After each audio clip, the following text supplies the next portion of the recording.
This video will show you how to change the ADF in your Sparks Lift helmet.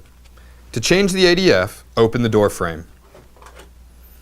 Unplug the Rapid Connect cable system to remove the ADF.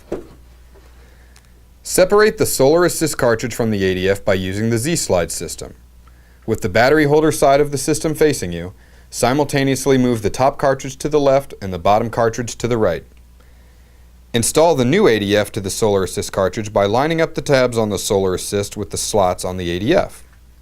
Once aligned properly, hold the ADF stationary and slide the Solar Assist into place. Reattach the ADF using the Rapid Connect cable system and put back into place. Finish by closing the door frame.